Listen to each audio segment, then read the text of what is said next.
The Barcelona boardroom buzz usually hums with activity under fluorescent lights, but on the evening of July 16, the real business unfolded beneath the warm glow of street lamps in the heart of the city. According to an exclusive report from Sport, President Joan Laporta and Sporting Director Deco slipped away from Camp Nou to meet super agent Jorge Mendes for a dinner that promised more than just polite conversation. The air inside the restaurant was tinged with anticipation, as if each clink of cutlery signalled another move in the high-stakes game of transfer chess waiting on the horizon. What secrets would be exchanged over starters and wine? Earlier that day, the club had celebrated a different kind of milestone. In the hushed corridors of Barca's state-of-the-art facilities, teenage sensation Lamine Yamal was handed the iconic number 10 shirt, a rite of passage that has graced the backs of legends. Cameras flashed, teammates smiled broadly, and journalists scribbled notes as the young forward accepted his role in Barca's storied lineage. Yet, as day slipped into dusk, that joyous ceremony faded into the background, replaced by whispered negotiations and strategic plotting at a long table in a nearby restaurant.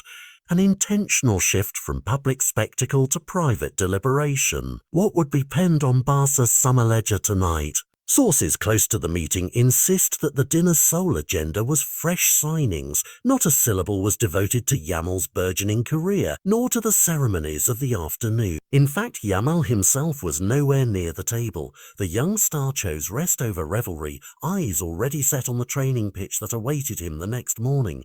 The contrast was stark, daytime glory and nighttime grind, each feeding into the same goal of forging a stronger Barcelona. But which names would emerge from behind closed doors? One of the chief topics of conversation was Denzel Dumfries, the Dutch right-back currently patrolling Inter Milan's flag. Represented by Mendes himself, Dumfries has long been tipped for a summer exit from the San Siro, his pace and power tempting clubs in need of defensive steel. Barcelona's recent defensive wobbles have only heightened the urgency, and Dumfries fits the profile of a player who can blend into Xavi's system while adding a physical edge. With pen poised over notepads and menus scattered across the table, Laporta and Deco weighed the feasibility, gauged the finances, and mapped out the possible contours of a deal that could reshape Barca's backline. Would Dumfries trade Milan's black and blue for the Blaugrana? Ooh! Laporta and Deco did not meet Mendes alone.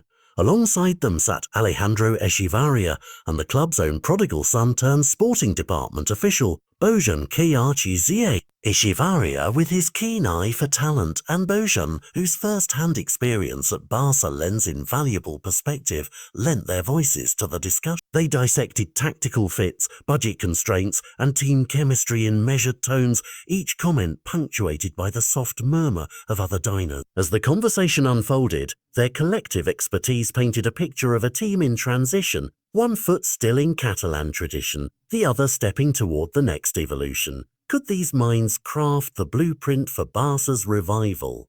On the other side of the table, Jorge Mendes leaned forward, his ever-present confidant Sergio Alves by his side.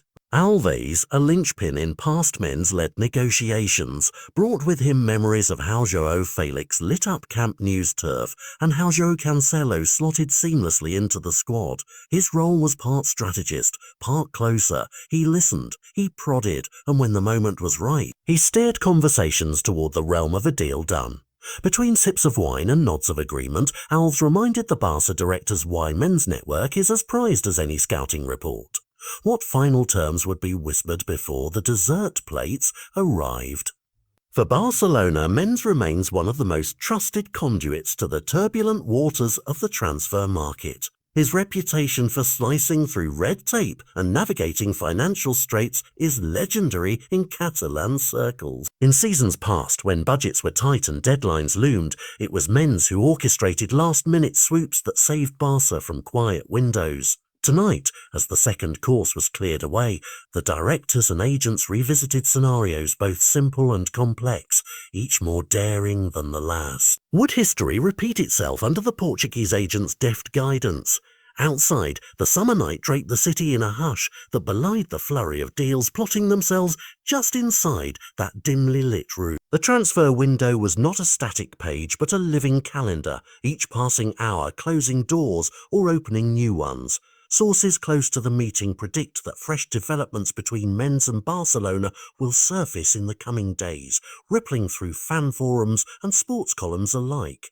The suspense is building. Will the Blaugrana land their targets before the window slams shut, or will last-minute drama redefine the club's season? As the forks were set aside and the cheque discreetly settled, the participants rose from their seats with expressions that revealed little. In the world of elite football, silence can be as deafening as headlines.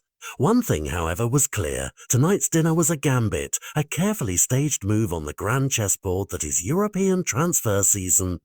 And as the doors closed behind Laporta, Deco and Mendes, the question on every Barca supporter's lips was the same. What cards are they holding, and which ones will they play next?